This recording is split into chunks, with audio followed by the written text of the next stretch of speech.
right, guys, we're working on something a little different today. It's not a boat, it's not a car, but it does have an engine. This is my nephew's broken go-kart. He's only 11 years old, and it broke on him a couple years ago, and it's been rotting away ever since. My sister asked me if I could take a look at it and see if I could get this thing running again for Christmas for him. So that really only gives me 2 weeks to try and order parts, figure out what's wrong with this thing, and get it going again. So we gotta move quick. I've got a soft spot for these things because my dad bought me a used go-kart when I was a kid, nothing as fancy as this, and he said I probably put 10,000 miles on that go-kart, just going in circles in the yard. He taught me how to change the oil on it, change the air filter out. So if I can't get this go-kart running for my nephew, I've totally failed as a mechanic. I'm gonna have to shut the YouTube channel down. All right, so let's look at this thing together. We'll make a list of things that we have to fix and things that would be nice to fix if we have time. So here's exactly how they dropped this thing off a couple days ago. What's interesting is the pull start cover for the engine is off. I'm not sure why. The engine, obviously that's a priority. We've got to get it running. And then the throttle cable is broken. So we need a throttle cable. The clutch cover, it's been unbolted. I'm not sure why. Does that mean the clutch might be bad? We'll have to get in there and look. This is a sign that obviously it broke down, looks like twice. They had to tow it out somewhere and had such a bad day, they just cut the straps. Up in the front tires are shot. So we definitely need 2 front tires. The alignment is way off, so I don't know if he ran into something or if we need to just fix the alignment, but that's a priority. The brakes don't work at all. The pedal does nothing. For the roof, they use this corrugated plastic like you use for garage sale signs. And I don't mind that because it's cheap and if you hit your head on it, it doesn't hurt. So maybe I'll order some new plastic. The roll bar padding is destroyed. He's got this old round non-LED light. So if we get time, maybe I'll order a little light bar for him, an LED one. And it looks like he had a wire going back here. I guess maybe at some point he had a battery back here so he could drive around their yard at night. It's unbelievable how many warning stickers there are on this thing. You've got warning, your hair will get ripped out, warning, warning, warning, warning, caution, warning. There's a warning that your fingers will get chopped off. Here's probably the biggest warning right here on what we're in for. Made in China. They left the warning part off here. We'll fix that. Real quick, I want to check the oil. That's the easiest thing you can do right away. Okay, so just finished draining. Let's see what we got. We do have some chunks of metal and junk in there, so you know, this might just be worn out. So this does have some compression, not a lot, so it's probably an old worn out engine. I tried looking up what this Simpson is, and it doesn't look like this is an actual brand of engine. It looks like Simpson makes power washers. So it looks like someone probably took an engine off an old power washer, put it on this go-kart at some point in its life, so not too confident in that engine so far. After looking at this engine a little bit, I want to propose a new idea to you guys, so let me know what you think. Hear me out.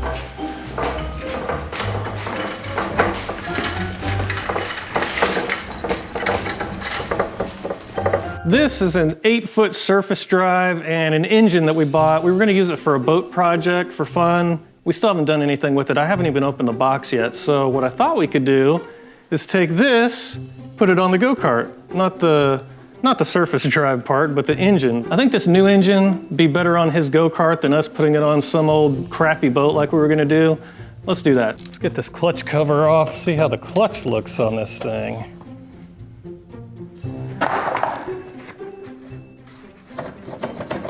Look how loose the drivetrain is on this thing. Here's how much the chain and this sprocket move on the axle.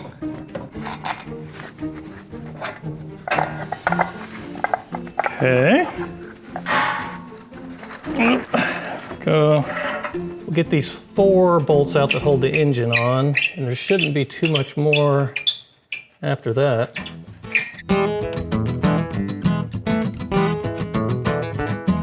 All right, let's try and get this engine out. Everything is unbolted from it. Pretty light, little engine. Let's see. Well, the old engine looks pretty much like you'd expect. Let's see what our new one looks like. Yeah, I think these are probably the same engine, just years apart. Mass produced somewhere in China. Yeah, this should be all right, I think. Maybe. This thing is not doing anything. Okay, I can see it a little better. So this thing obviously is rusted and seized up. I got it on Amazon, and these are everywhere. There's so many of these go-karts that were made. I guess that is the one good thing about these being mass-produced, is parts are pretty cheap for the go-karts. I think I've got everything ordered for this, so a couple days we'll come back out here, throw it together, we'll go test it out. All right guys, it's been a couple days and I think everything we ordered finally showed up so we can get this go-kart running. I've got the list here, so we've got to stay on the must-do section here. So engine, brakes, tires, alignment. And if we get time, we'll get over to this, but if it doesn't run and drive, none of this stuff matters. So these tires showed up. Let's open it up. Oh, these are the worst tires. They feel like plastic. Like it doesn't feel like a rubber tire. It feels like milk cartons or something.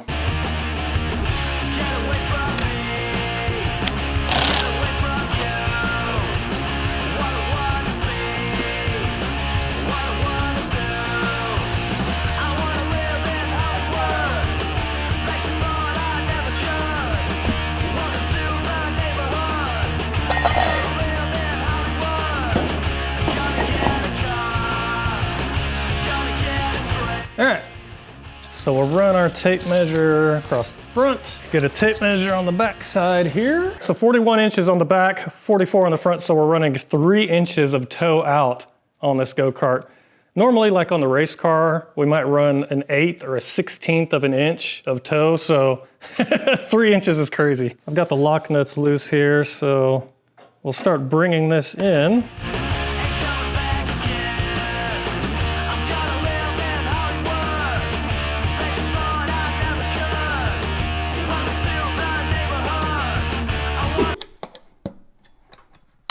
I don't know if it's strictly necessary or not, but I'm throwing some bead sealer on these tires just because it's no fun when a kid goes out to ride his go-kart and the tires are flat, so this might help some, or maybe not. Never used it before, we'll see. Nice.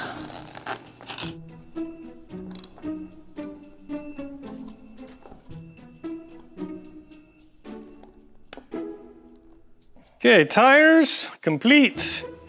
All right, let's move on to the brakes. It's unbelievable how cheap they can make some of this stuff. So the master cylinder and the caliper, they were both roughly $15 each. They don't look too bad. It's got the little reservoir, and even the caliper, this is crazy. It comes with brake pads in it, and then it comes with a spare set of little tiny brake pads for you. All right, let's get this master cylinder off here. It's a little rusty. This is trash.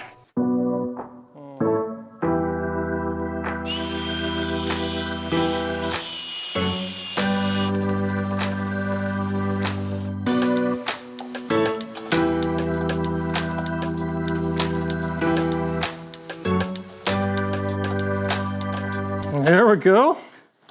This old caliper doesn't look too bad. Might keep it as a spare for him. There's our new one. Looks pretty much the same. I will say one thing, this is a lot easier than doing a brake job on a car. Everything's teeny tiny. All right, got the brakes bled with my cheesy little vacuum bleeder. Seemed to be working okay, so I'm feeling a little better now that most of the parts are fitting so far.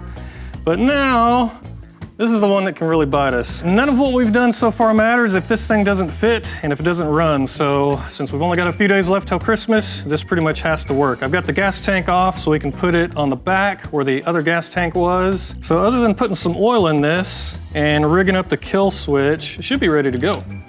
Just get in here. All right. Looks good enough to me. So we'll get this bolted down, we'll get that torque converter in. We've got a brand new torque converter for this thing. Okay. Get our torque converter installed. All right, we've got the torque converter on. That seems to be aligned good. Got the chain tightened up. Sprocket's moving there, that looks good.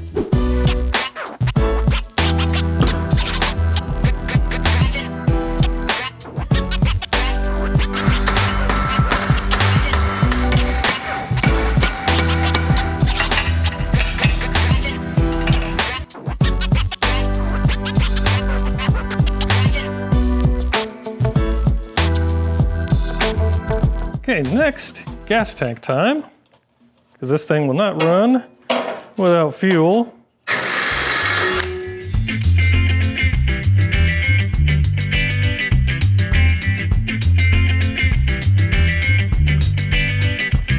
Fuel on, choke on. Let's pull the old cord, see what happens. Back.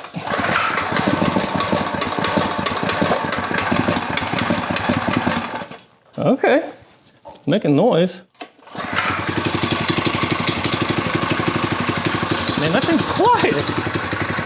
Let's try our gas pedal.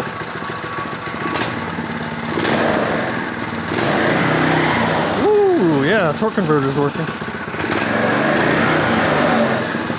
Well, let's test our kill switches real quick. Sounds good.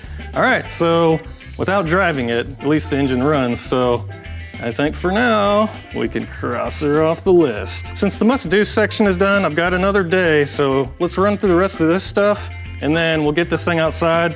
We'll do some top speed runs around the neighborhood, make sure it runs good. Normally, I'd say we should go drive this thing around before we mess with the non-essential stuff, but it's raining outside and I'm cold, so I'm just gonna stay in here where it's warm and keep working. Here's the new little mini light bar I got so we can replace this old standard bulb. Let's do a quick measurement and see how many amps the old light draws versus the new one. I've got the old light hooked up here to a power supply. 12.5 volts, we're pulling 2.88 amps. Now let's set the camera up, turn all the lights in the shop off. Off. We got just a spot out there on the other side of the shop with this light on. I've got the camera aperture fixed, so we'll hook the other light up now, the LED one, see if that is any better. All right, same settings with the LED light on, so way more light out of that little bitty LED light bar. So on the LED, 12.47 volts, just over an amp. So the other one was pulling almost 3 amps. This is right around an amp, so 3 times more efficient. It's pretty cool. And you get more light out of it, so that's pretty good.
All right, guys, I'm pretty tired after the past couple days, but we pulled it off, I think. So we got the engine on, the brakes fixed, new front tires, we got the alignment done, and then I had time to get the other stuff out of the way, so got a new LED light bar on the front for him, a 9 amp hour battery in the back. That should give him maybe 4 hours of light out of that light bar. And then I've got a little trickle charger, so when he's done riding, he can plug that into the wall, keep that battery charged. I got a tachometer on there for him. It's got an hour meter. We got an ammo box on the back for all his spare parts. So I've got a spare fuse in there, spare brake pads, a tire plug kit. He's got an air pressure gauge. I'm gonna teach him how to check his tire pressure. I use that corrugated plastic to make a little roof and some side panels to keep the mud from flying all over him. I've got all the bars wrapped in padding and duct tape, so in case you bonk your head on it, hopefully it doesn't hurt too bad. And then if you've seen any videos on the channel, you know that we have a habit of catching things on fire accidentally, so I put a fire extinguisher on here for him. That way, if he's filling it up with fuel, spills fuel out, he can at least have a chance of putting a fire out with that fire extinguisher. Now now we got to test drive this thing out. If it can't hold up to a couple hours of me driving around in the yard, it's not going to hold up to 11-year-old kids. Here's the manual for this engine. The braking period will last 3 hours. During this time, do not apply a heavy load to the equipment. Do not operate the engine at its maximum speed. We're not doing any of that. We're going to pay a little homage to the late great Ken Block while we got this thing here with a little go-kart Gymkhana.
Yeah, remember turning the fuel on.